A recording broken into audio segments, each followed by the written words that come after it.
Gujarat focus ન્યૂઝમાં આપનું હાર્દિક સ્વાગત છે. હું હિરલ. આજના મુખ્ય સમાચાર. હવે હાર્ટ ફેલ્યોર કે સ્ટ્રોક જેવી ગંભીર સ્થિતિ સર્જાય તે પહેલા જ ડોક્ટરને એલર્ટ મળી જશે. અમદાવાદની મેરિંગો સિમ્સ હોસ્પિટલે ગુજરાતમાં પ્રથમ વખત હાઈ રિસ્ક કાર્ડિયાક દર્દીઓ માટે 24/7 એઆઈ આધારિત રિમોટ પેશન્ટ મોનિટરિંગ સિસ્ટમ શરૂ કરી છે. આધુનિક ટેકનોલોજી દ્વારા દર્દીના heart rate, blood pressure, oxygen level, શ્વાસોશ્વાસ સહિતના મહત્વપૂર્ણ પેરામીટર્સનું સતત મોનિટરિંગ કરવામાં આવી રહ્યું છે. જો દર્દીની સ્થિતિમાં કોઈ ગંભીર ફેરફાર જોવા મળે તો એઆઈ સિસ્ટમ તરત જ દર્દી, ડોક્ટર અને હોસ્પિટલના કમાન્ડ સેન્ટરને એલર્ટ મોડમાં મોકલી દેશે. આ તબીબી ફેસિલિટીમાં બેઝિકલી એ પેશન્ટનું કન્ટિન્યુઅસ મોનિટરિંગ કરે છે. આ ડિવાઇસ એવું છે, નોર્મલી આપણે આઈસીયુમાં પેશન્ટ હોય તો આપણે આઈસીયુમાં મોનિટરિંગ કરી શકીએ, પણ આ ડિવાઇસ એવું છે કે ચેસ્ટ ઉપર આપણે લગાવી દઈએ તો એની સાથે પેશન્ટ હરતું ફરતું થઈ શકે, વોર્ડમાં બી આઈસીયુમાંથી જઈ શકે, ઘરેથી બી મોનિટરિંગ કરી શકીએ. અને એમાં જે 7 પેરામીટર છે એના બેઝ ઉપર એ એનાલિસિસ આપી શકે કે આ પેશન્ટને આ તકલીફ થવાની શક્યતા છે, અને પછી એ ડેટા જે એનાલિસિસ કરીને આપે છે એના ઉપર એ એઆઈ આર્ટિફિશિયલ ઇન્ટેલિજન્સ કામ કરે છે અને એ આખા એક્શન પોઈન્ટ્સ કહી દે તમને કે ભાઈ આ પેશન્ટને આ તકલીફ છે, આ ટેસ્ટ કરાવવાની જરૂર છે, અને આ એક્શન પોઈન્ટ કે આઈસીયુમાં શિફ્ટ કરો, આ મેડિસિન આપો અથવા શોક આપો, એ સાથેનું એનાલિસિસ કરીને મેસેજ આપે છે.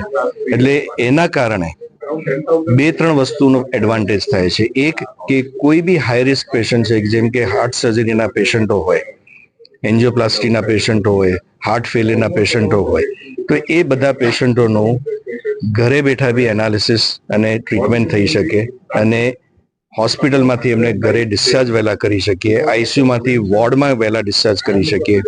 તો એક એનાથી કોસ્ટ બેનિફિટ બી પેશન્ટને થાય છે કે ઓછા કોસ્ટમાં બેટર ટ્રીટમેન્ટ અને બેટર એનાલિસિસ અને બેટર એનું મોનિટરિંગ આપણે કરી શકીએ છીએ. અમારો જે તમારે ડેટા કહીએ તો અમે છેલ્લા 2.5 વર્ષમાં 10,000 પેશન્ટોનું અમે લોકોએ આનું ટેકનોલોજી યુઝ કર્યું છે. તેમાં 119 પેશન્ટોમાં કોડ બ્લુ અમે એવોઇડ કરી શક્યા છે. 800 પેશન્ટોમાં કેટાસ્ટ્રોફિક ઇવેન્ટ જે હોય એ અમે પહેલાથી પકડી પાડીને એની ટ્રીટમેન્ટ કરી શક્યા છીએ, અને 3 પેશન્ટોમાં ટાઈમલી સીપીઆર અમે કરી અને પેશન્ટને બચાવી શકીએ. અમારા જ હોસ્પિટલનો ડેટા કહું, હવે આ જ વાઇડ સ્પ્રેડ અમે બધા જ આપણી બધી જગ્યાએ સ્પ્રેડ કરીએ તો બહુ બધા પેશન્ટોનો મળી શકે. તો સૌથી ઇમ્પોર્ટન્ટ વસ્તુ છે કે જે હાઈ રિસ્ક પેશન્ટ છે, જે લોકોના હૃદય નબળા છે, જે લોકોનું હૃદયનું પમ્પિંગ ખરાબ છે, એની એન્જિયોપ્લાસ્ટી થઈ છે કે બાયપાસ થઈ છે, હાર્ટ ટ્રાન્સપ્લાન્ટ થયા છે, કે સ્ટ્રોક વાળા પેશન્ટ છે, કે જે લોકોના ફેફસા નબળા છે, કે જે લોકો પેરાલિસિસને કારણે અહીંયા આગળ ટ્રેકિયોસ્ટોમી સાથે આપણે એને ઘરે મોકલતા હોઈએ છીએ, કે જેની કેર આપણે આઈસીયુ કેર જે કહીએ ને, હોમ કેર, આ બધા પેશન્ટો એવા છે કે જેમાં આ ટેકનોલોજીથી બહુ ફાયદો થઈ શકે. અને જે પેશન્ટોને આઈસીયુ કેરની જરૂર પડે છે તો એ આઈસીયુ કેર આપણે એને એક્સટેન્ડ કરીને રૂમમાં અથવા એના ઘરે બી આપણે આપી શકીએ થ્રુ ધીસ ટેકનોલોજી.